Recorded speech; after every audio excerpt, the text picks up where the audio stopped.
Hi, so it's Dr. Bilal or Professor Kristen, and I'm just going to start a medication administration. This is a unit that my students are learning, and so I'm going to start from the very basics. There'll be about three different slideshow presentations throughout this week, and so this is the first one. So let's talk about medication administration, because this is something that we do as nurses. It is something that it is so vitally important that we are safe practicing, doing what we need to do so that we don't harm anyone or cause any issues with patients. So let's get started. So pharmacology, it is something that we study. There is complexities to it. But just as a base level of understanding, pharmacology is the definition, as you see on the slide, is the branch of medicine concerned with the uses, effects, and modes of action of drugs. This is no offense to medication people that pass out medications, that kind of thing, as far as a skill. But as nurses, we need to critically think through as we're giving medications, looking at lab work, looking at other data, making sure that we're doing the right thing based on what's being prescribed by the physicians. And honestly, guys, I'm just going to bottom line this. You are the last person to patient to give that medicine. You're the one that's giving it. So you've done your safety checks, hoping that everybody else has done safety checks, but you are that final piece. And so that's why it's so important that you do what you need to do to be a safe practicing nurse. So 6 rights to medication administration. Now I'm just going to go on record to say this. There's 6 rights. I've seen 7 rights. I've seen 9 rights. We could add, truthfully, if I sat down and really thought about it, I could probably do 20 rights to medication administration. But the thing that I really want to drive home and for my students to help them understand is that you need to understand these, you need to know these, and you need to memorize these. So number 1 is right client. You need to always identify your client with 2 identifiers. That would be name and date of birth. No asking them a med-rec number. They're not going to know that 12-digit number or big long number, but they should know their name first and last, and they should know their date of birth, and that will speak volumes. You want to make sure that you have the right patient. It's so important. Second is right medication. Confirm the name and form of the medication is correct. Looking at that MAR, I've highlighted you should do this 3 times. There's other slides coming down. We'll go over it some more. In the lab, as you're doing nursing skill lab, you should be learning that you should be checking these meds 3 times for the right medication. First is looking at the MAR. Am I going to give furosemide or Lasix, 20 milligrams by mouth? Is it a correct, complete order? Do I know what I'm giving? Is it the right medicine? I'm going to check it again as I pull it out of the Omnicell or the Pyxis, or if I have a drug cart. Then I'm going to check it a 3rd time before giving it to the patient, comparing the medicine to the MAR again. Always at least 3 times before you give that med, making sure you have the right patient and the right medicine, number 2. Number 3, right dose. So you want to always make sure you're giving the right amount. There's some statistics on this, and we'll talk about it, about errors and stuff that will just really floor you how many errors are made. So it is always important that you are giving the right dose. Calculate it for yourself, compare it to what's been calculated if your pharmacy is actually giving it to you. There are some medicines like insulin and heparin and those drugs that are takes 2 nurses to check those off. If that's the case, have them. If you're not sure about your math or you're concerned that you're not giving the right dose, don't ever just go, oh, well, and give the med. Have someone else look at it. Don't feel dumb. Don't feel like you're ignorant because your math might be wrong. Be right. Do what you need to do. And if that's a weakness for you, then you need to work on it and get stronger and better, because you never want to give the wrong dose. That happens a lot. Dennis Quaid's babies, if you're not familiar with that case. Sorry, always a distraction. My phone actually rang in my office, which is very rare. I apologize for that. But to get back to it, the Dennis Quaid twins were born, and the nurse heparin was made in vials that you could give heparin doses, usually to put in lines or to give whatever. The nurse had pulled a heparin vial that was 10,000 units of heparin in this little vial. It looked identical to the 1,000 unit heparin vial. I'm pretty sure that's the medication. It was heparin, but the medication, the dosing might be a little bit different. But the point of it is 10,000 to 1,000 is huge, right? She gave it to the twins, the 10,000, and overdosed them with heparin. They could have had a head bleed. It could have killed them. They could have bled out. There was a bunch to that. He took it upon himself to push and push and push that the pharmaceuticals who make these vials change and alter labeling and stuff to really flag it so that people don't make those mistakes, because it's very easy to do. We are human. But right dose. The next is right route of administration. Confirm the route. If it's an IV, if we're giving it IV, if we're giving it IM, is it an injection, sub-Q? If we're giving it PO, which is by mouth, if we're giving it sublingual, under the tongue, the buccal, and the side of the cheek, it just depends. But we need to make sure that we give it the way it's been ordered. Now, saying that, note, note, wink, wink, for everybody out there, if you have a doctor that orders something by mouth and your patient is MPO or is unable to swallow for whatever reason, they've had a stroke or something like that, you're not going to be giving it PO. You're going to be giving it a different route. If we have to give it in a liquid form and give it down a tube or something, you need to call for clarification for doctor's orders of your route. They need to tell you you're going to, okay to crush this medicine and give it down the NG tube. It's okay, let's change it. I'm going to discontinue what I've ordered and I'm going to order it in a liquid form. There's a lot of different ways of going about it. If we're to give it as an injection, it doesn't mean you stop and go ahead and give that PO. If I'm going to give it IV, say Lasix, and I'm giving it the orders for IV, which would be very fast acting, I'm not going to say, oh, I'm not going to give it IV. I want to give it by mouth. I'm going to pull a 20 milligram PO, a tablet.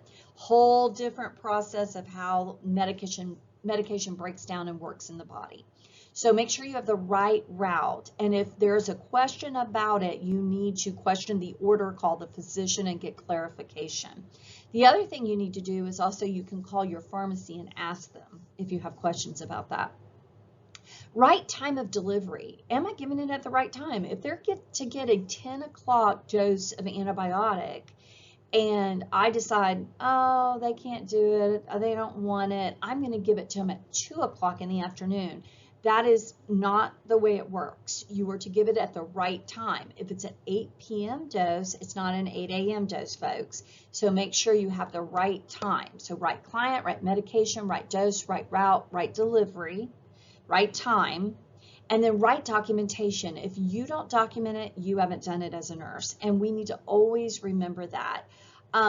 Also, too, if they refuse to take it or something like that, then you need to document that. But document that the medication has been given, because if I'm a night shift nurse and I come in and the day shift has not remembered to document the medications they've given, it looks to me like this patient hasn't gotten medicines all day.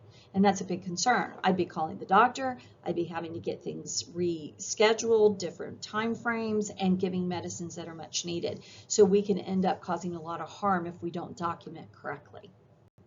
So right client, right medication, right dose, right route, right time, and right documentation.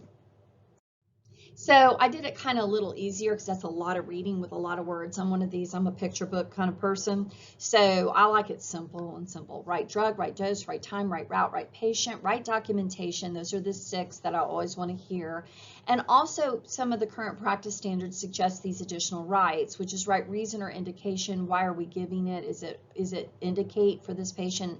Is there an indication for this patient to receive this medication? We need to know. And right to refuse. A patient has a right to say, no, I don't want to take that. You will see it a lot with stool softeners, laxatives, stuff like that. The patient's going to go, I've been going to the bathroom all day. Yesterday, last night, and today. I don't need that stool softener, or I don't want that laxative. So, but there are other meds they can refuse too. We just need to make sure that if that happens, that we document accordingly and correctly, making sure that we say why they don't want that. You know, if it's because they've had loose stools or whatever, that's fine. If it's something that makes them physically ill, that they throw up on it, then, you know, we need to document that, and we also need to let the physician know.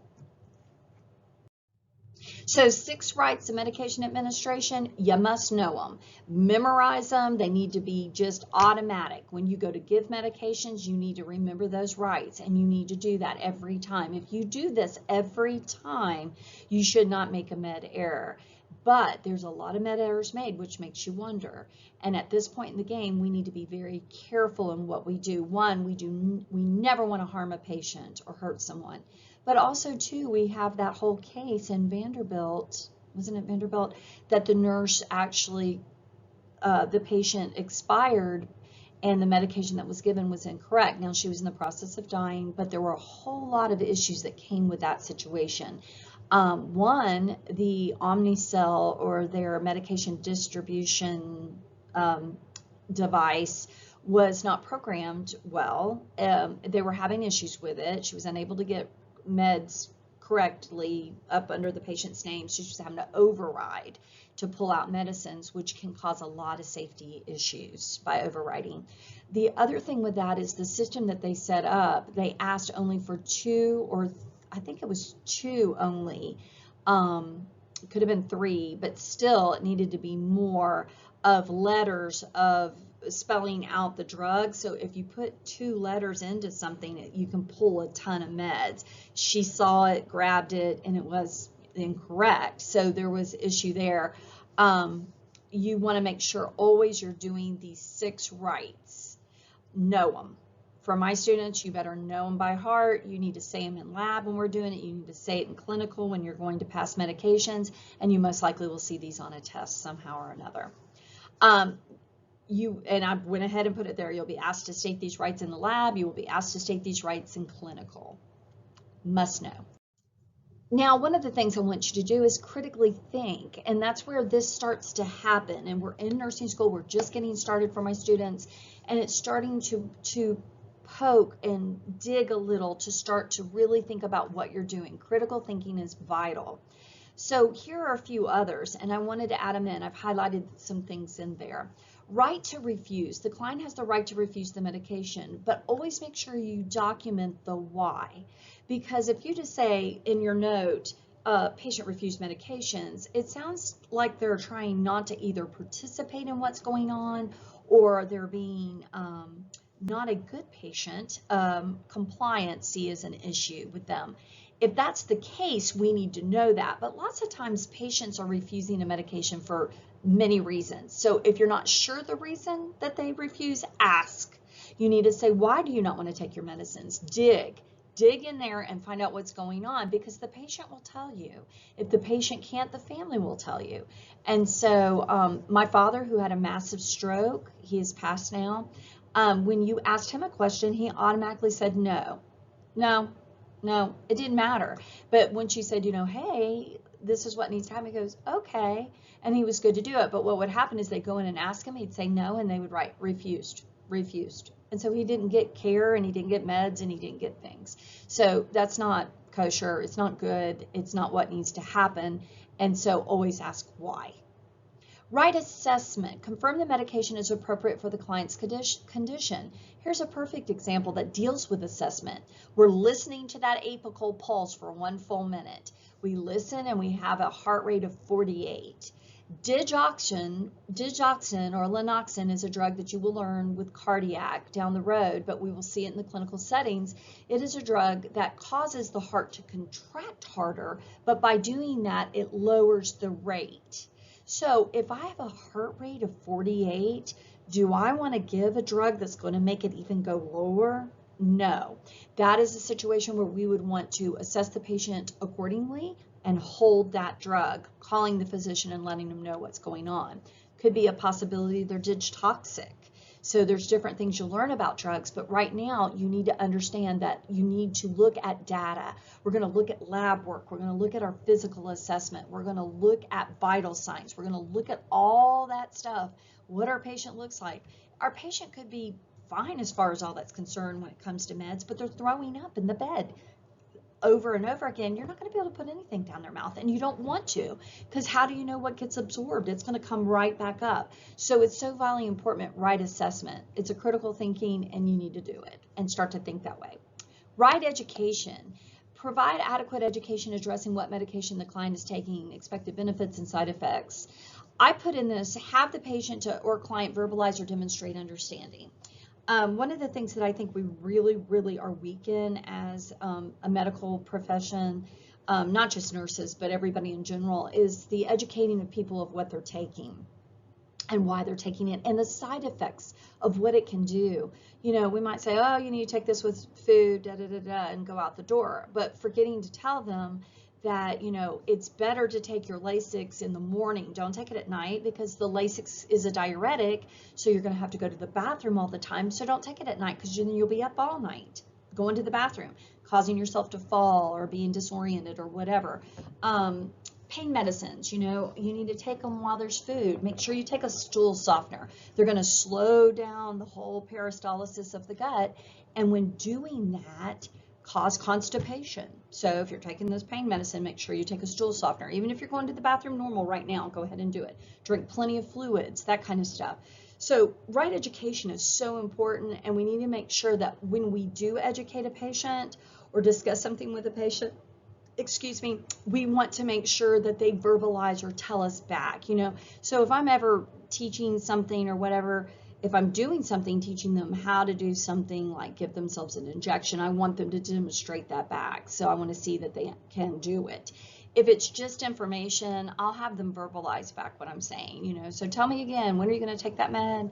You know, and they'll say in the morning, before breakfast or after breakfast or whatever. And as long as they can verbalize that, then in my nursing note and in my conscience, I can go, you know, this patient verbalized understanding. So definitely education is vitally. For LPNs, they don't educate initially, but we do reinforce education, and of course we do share information. So just understand the verbiage.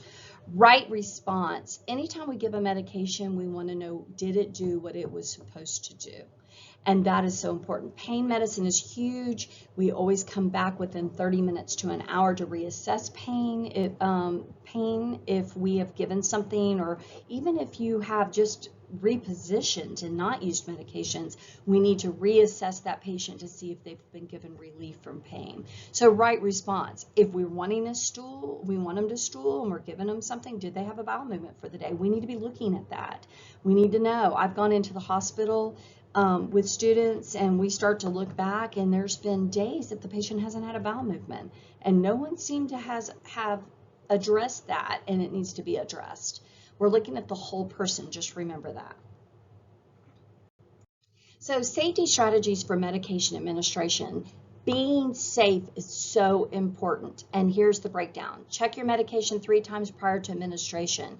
You should check the MAR, that's the medication administration record, and review all the data if necessary. That's where I'm pulling out the labs, I'm looking at history, I'm looking at allergies. Is this all okay to give? And I'm looking at the medicines themselves at this point. Second, I'm going to pull those medications, and I'm going to check them as I'm pulling them.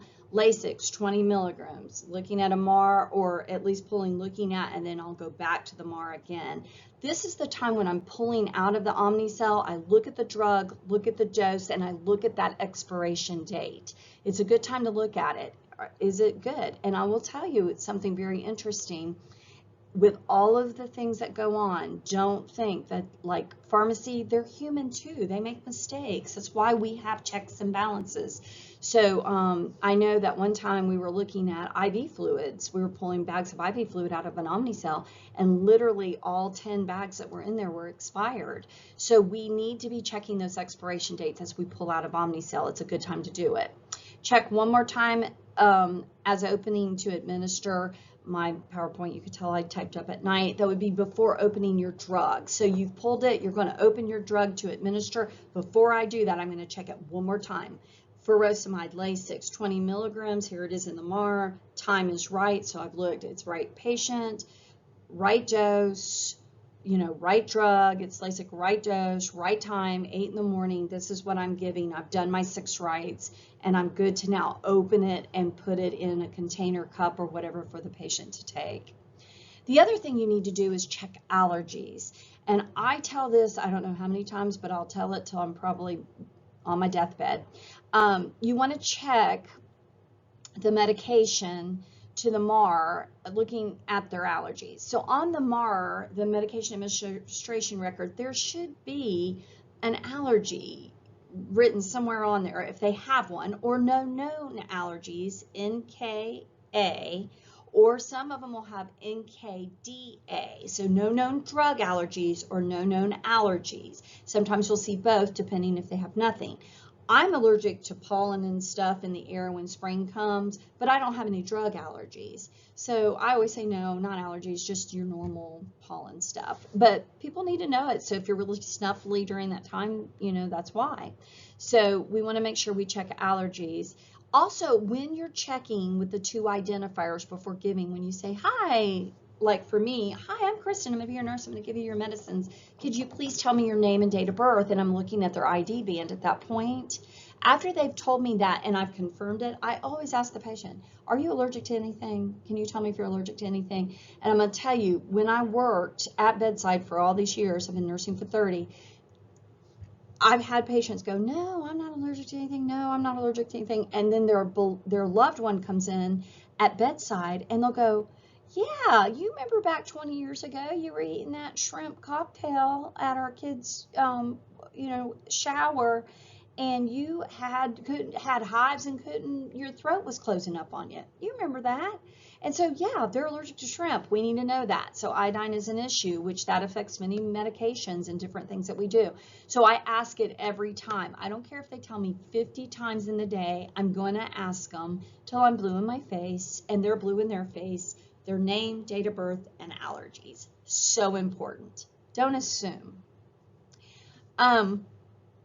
Also, I dropped a video down here. You can click on to watch. It's a YouTube video. I actually did this video. Don't judge my slide here with all the typos. I apologize.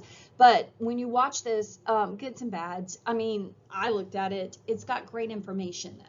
So I am actually doing this video to show my students that I had a long time ago how to give medications. And so it's a great step-by-step. If you're not really sure what the expectation is, you can watch it. I think it's 11 minutes too. It's not very long.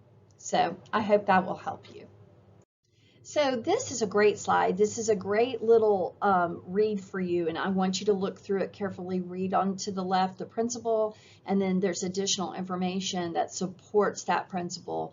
It's a good read for safety strategies and why. I'm not going to read it to you, but if you look at it, there's just different things. They talk about workarounds in this.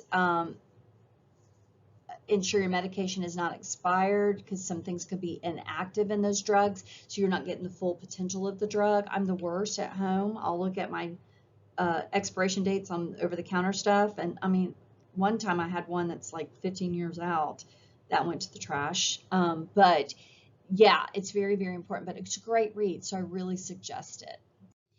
To err is human. That is so real, and you need to understand that we all make mistakes. It is part of human nature, but we can do so many things to hopefully prevent certain mistakes from being made, and that is administering medications. This is a great slide. I really do want to take the time to look at it. The U.S. Food and Drug Administration receives over 100,000 reports of medication errors each year. That's pretty scary.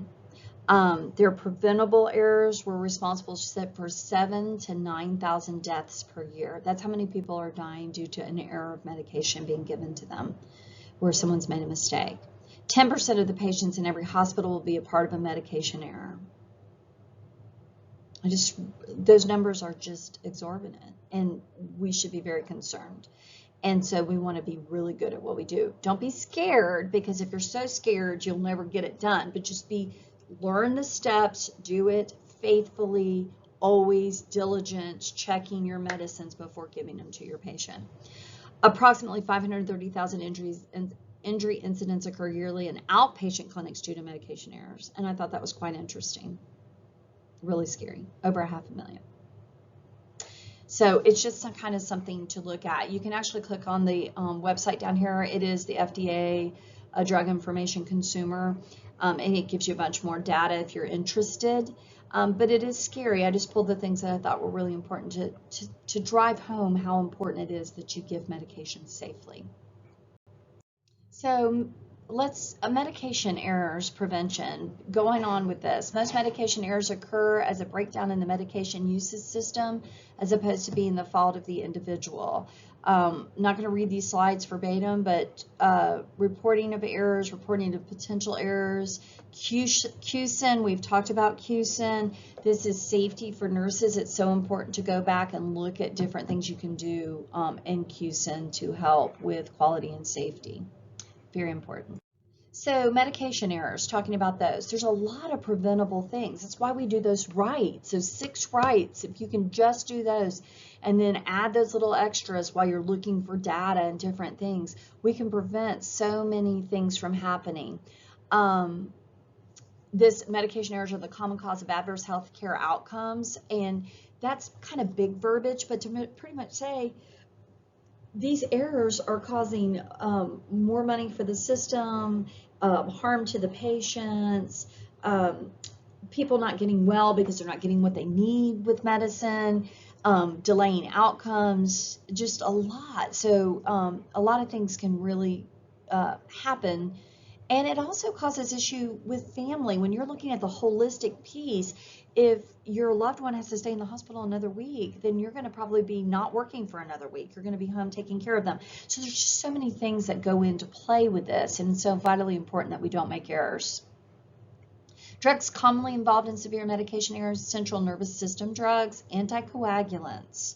That goes back to the Dennis Quaid babies, chemotherapeutic drugs. So most potential for harm are considered high alert medicines, and you kind of can see that they're flagged. So if you see that, to be very, very careful in what you're doing.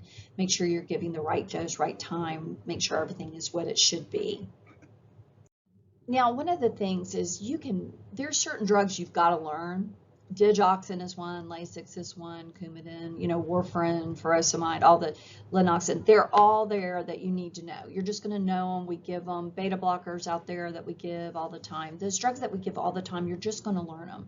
But there are so many meds out there. You can't memorize all those meds. You can't know everything about those meds. So you do need to really look up things. Make sure you're very careful when you're not sure of something. Make sure you look it up.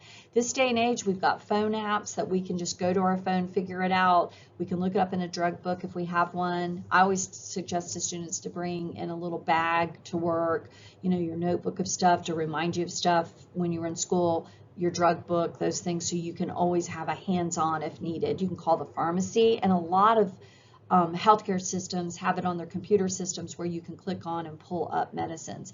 But this is something that happens a lot. It's sound-alike, look-alike drugs, salad drugs, or LASA drugs, look-alike, sound-alike. There's some examples down here, and you can see how easy it could be when you're glancing quickly if you don't do those checks and really make sure that you have the right drug, that you can make that mistake. Now, drug errors are not all nursing, so we can't own all of this, but I want to go back to say once again, we're that last step before the med goes to the patient. We're giving it, it's going into their system, so that's why it's so important. Procuring the med can cause an error. Prescribing, sometimes doctors can prescribe the wrong medication, wrong dose. Transcribing, if we can't understand what they want, we're doing, verbal orders. We've done a lot of change in our system where we're making them put them in, type in their own orders, and they need to, so that we're clear. It does decrease errors, medical errors, period. Dispensing, sometimes things are just looked over or not given right through the system with pharmacy. Administering, it comes down to us, and monitoring comes down to us. So it's very, very important that it's not just us, it's all of this, but we are the final piece. So do those rights, make sure you've got everything you're supposed to, and doing the right thing for the patient. So this slide is pretty interesting. Nearly 50% of preventable errors occur at the point of prescribing. The next most common error point is administration of medication. So this boils down 50%. Half of those errors occur at the point of prescribing. The next most common error is administration, and administration is us.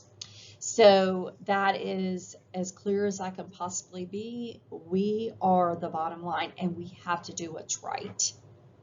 Now, this is something that you need to know. We have a reporting system everywhere we work. You would report to the higher, in some smaller facilities, if they don't have an actual line to call, there are people you would report to your manager or your charge nurse, and then it would go up the ladder to make sure we're doing the right thing. There's a near miss, which is an event or a situation that did not produce patient injury, but only because of chance. It was a near miss. Close call is an event or situation or error that took place but was identified and captured prior to reaching the patient. So this is where you've pulled a medicine, you've looked and you're doing your check and you see there's something wrong. That's a close call. You've found it. Near miss is it's an event or situation, but it did not cause or produce patient injury. And so we gave 2 aspirin instead of 1, and it didn't cause any problems, and that's a near miss. But if they did have something and we could call it, something else, that would be worse. Strategies to minimize your errors: awareness, speak up. Hey, we've got to do something. Every time I go to pull this, it's sitting right next to the other medicine. It looks identical, and I always am getting them confused. Speak up if there's a problem. Computerized prescriber order entry. We want the doctors to put it in the computer. We need that, or we need to scan it down to pharmacy and allow them so they can clarify orders and all of that. Barcodes and scanning devices. We will get out meds for most Omnicell and Pyxis, where you can scan the medicine. It should pull up and tell you that you're giving the correct. It matches that. It's a way of checking, and it does work. But still go back to your basics. Let me look at it. Let me make sure. Scanning is just one more way of double checking that, making sure you're giving the right thing.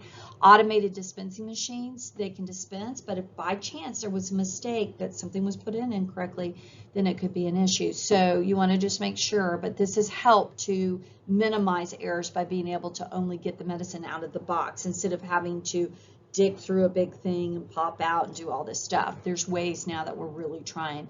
And effective communication, talking with doctors, with nurses, with patients, with families, and communicating every which way we can prevent errors. Always double checking with your peers. They're there with you. You're in this battle together. Do it together. There's different types of medication errors. No error, although circumstances or events occurred that could have led to an error.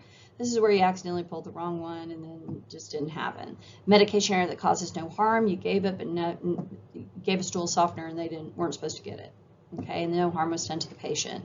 Medication error that causes harm. So we have an issue here and there's been harm done to the patient, but the patient is going to be okay, or we can treat the patient accordingly. And then there's medication error that results in death. And those are we want to not get here by any means. We don't want to get to any of these 3.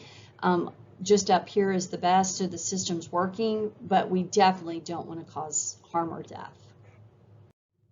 One of the things here, I'm not going to read this whole thing to you because I've already said it once. It's just to reiterate again, doctors or prescribers putting in legible orders, putting their orders in electronically, that will help prevent that.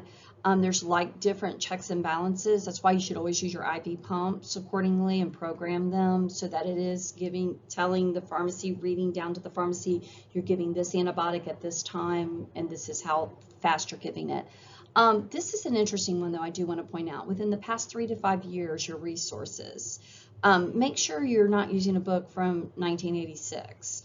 I see that a lot in schools, where I've taught, where we've had old books because we don't want to get rid of them or we don't know what to do with them, and they sit on the shelf, but they're so old that they're dated. Make sure that you have a current book, or at least within 3 to 5 years, so that you're pretty current. If not, it's something to look into because it's a good thing to have. But really, when I was a flight nurse, I used an app a lot. I used my phone a lot and used different or fast, quick book resources because that's what you had out in the field. So once again, nurses need to always check the medication order 3 times before giving the drug, always. And the 6 rights, always remember your 6 rights, doing them consistently. I can't say it enough. So preventing medication errors, that's what we're focusing on. The assessment, making sure our patient's breathing, we have a good oxygenation level. You know, we've looked at the O2 sat. We have a blood pressure. If you're given a blood pressure medicine, we need to know what the blood pressure is. You don't just give stuff nilly-willy-dilly. You need to make sure that your patient's okay, that they're okay to receive whatever. If you question it, just question it. And the doctor might say, no, go ahead and give it. One of the things to look at is if they take this, if their blood pressure reads this every day and they take this medicine every day, well then most likely it's okay. But it's still, if you have a question at that point, question it. There's nothing wrong with that.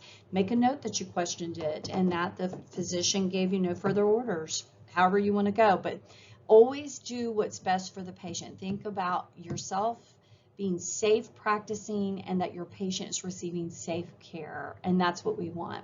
No harm, no death. 2 patient identifiers always. Now, if they're unable to tell you, they're unconscious or they're under, sedated, you will look at the MAR to their ID band, making sure that the name matches, on the MAR matches that ID band and the date of birth. So that's a way of doing it. But most of the time you should ask your patient because it also tells you if they're alert and oriented. It's a good thing. Never administer anything you did not draw up or prepare yourself. I'm going to say that again. Do not administer anything you did not draw up or prepare yourself.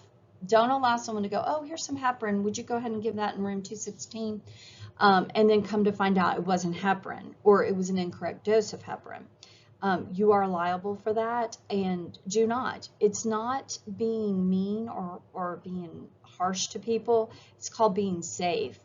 There's an excellent episode on ER where the nurse comes down from the floor to fill in the ER. I love to tell this one because it just nailed it for me. And she was kind of flustered and she had to get a medicine for this room and a medicine for that room. So she got the medicine, she had drawn it up, and they go, have you given this to the other room? Well, one of the medicines was potassium, which we never IV push potassium. It will kill them. They will cardiac arrest and die. And she had been drawing up medicines and she goes, no, I've got it right here in my hand. And so she put one, she didn't label what she had drawn. She put it in her pocket, put the other one in the pocket, ran, and when it came time, they go, where's that med? Where's that med? And they were pushing her to get stuff done. It was an emergency situation. She handed over a medicine, they IV pushed it, and it was potassium. The patient cardiac arrested, and it was a great episode. If you ever can go find it and watch it, it was awesome. And it just shows you how easy it is to make a mistake if you're not doing it. But she just handed a medicine over and someone else pushed it. So, you just don't do it. That's a big no-no. Never, never, never, ever, ever, ever, not even your best friend for life. Minimize verbal and telephone orders. Try to make sure they're putting them in the system. If you get an order for anything, always read back is so important. Repeat the order back to the prescriber. Spell the drug out loud. So you want me to give furosemide, F-U-R-E-S, and spell it on out. Speak slowly and clearly. Make sure. They might get frustrated with you, but it doesn't matter. You are being safe. List the indication next to each order. So just make sure you know what you're doing and giving. Never assume anything about items not specified in the drug order. Never assume the route. Just because they write it out but they forget to put PO, they need to write it. That is an incomplete order and you do not carry that order out. It needs to be complete. They need to have all of that. Time, drug, route. They need all of that in there.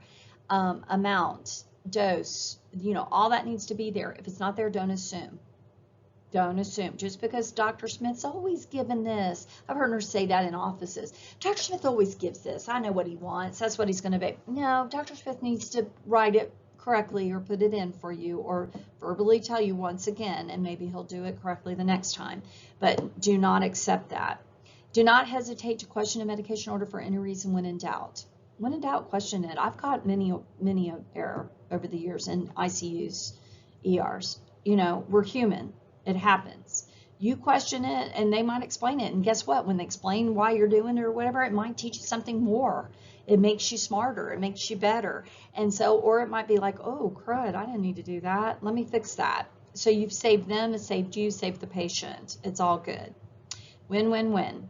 Do not try to decipher, if you can't read it, the written order, then don't try to decipher it. Contact the doctor for clarification. We're really getting away from that with computerized charting, but if the system ever went down and they have to go back to writing orders, don't try to decipher it.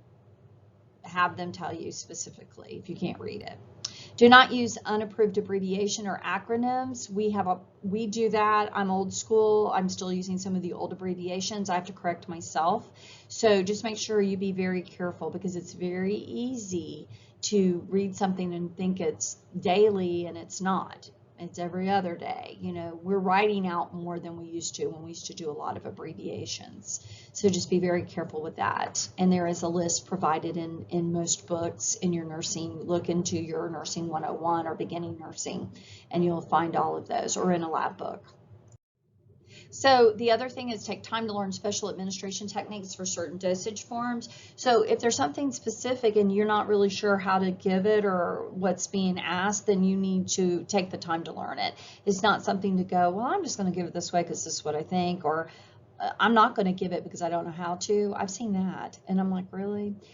Take the time to learn, find out. That's why you have charge nurses, and while you're in school, that's why you have instructors to help you work through and figure out. And there's lots of times I don't know things, and I'll say, I don't know, let's go find out, and we'll go find out. But take the time to learn. Don't just do things. You need to learn different techniques for different things, and do it correctly and properly, please. Always verify new medication administration records. If there are any new medicines, always verify them. You'll see in the system that you need to do that, but we used to go through and make sure that to the MAR, to the order, we're verifying, is this correct? Did it come over correctly? Make sure that everything works out. There usually is a 24-hour chart check, but if you've got a new med order, go ahead and check the order. Just go to the MAR and give it. Go to the order and take a look. Read your labels, and for our students, we will be teaching how to read labels, but you need to really make sure you read your labels. They will tell you what's in the medicine, what's in the vial. It also tells you how to concentrate things and what you get with that concentration, so it's important. Drug dosage calculation is vital for safety. Use generic names to avoid sound-alike trade names. So we have gone to that. The Board of Nursing will expect that when you take boards, that you know those generic names. So we don't just say Lasix anymore, we say furosemide. We don't say Coumadin anymore, we say warfarin, if that makes sense. So the next thing is listen and honor the concerns expressed by patients regarding medicines. Most patients will want to ask you, what is this? It doesn't look like what I take at home. And you need to be able to tell them what it is. You know, this is your blood pressure medicine. This is the metoprolol. And they go, well, mine's pink at home. And you can say, yes, they come in different colors, but this is the one that the hospital carries. It's the same medication, just a different manufacturer. Check the allergies and ID. Once again, if that hasn't been listed 3 to 5 times, if you don't think you need to do that and know that, you need to do it and know it. Know where to find information on medicines, how to prep it, side effects. Use only current sources. Once again, we're seeing that because what's happened before is people have gone. Medicines, they're the same medicine, but in time we can do research, find out different things about meds, how they work. You will see that some people are taking meds that are for, like, say, an antidepressant, but they're taking it for prostate issues, or vice versa. It's a prostate drug that we use for an antidepressant. There's just different things out there. Don't assume anything. We all know what assuming does. Minimize interruptions, sorry. I can't read today or spell. Minimize interruptions. Big time. Big. This is what gets you, it's easy if you're at home, if you have small children, you know, you're doing something and one of them's crying, they start fighting, you get off on a tangent. It's easy to get disrupted and make mistakes, especially when you're preparing or delivering medicines. This is very deliberate and it needs to be done focused, no interruptions. Medication reconciliation. So this is something that we do. Process in which medications are reconciled at all points of entry or exit to or from a healthcare facility or entity.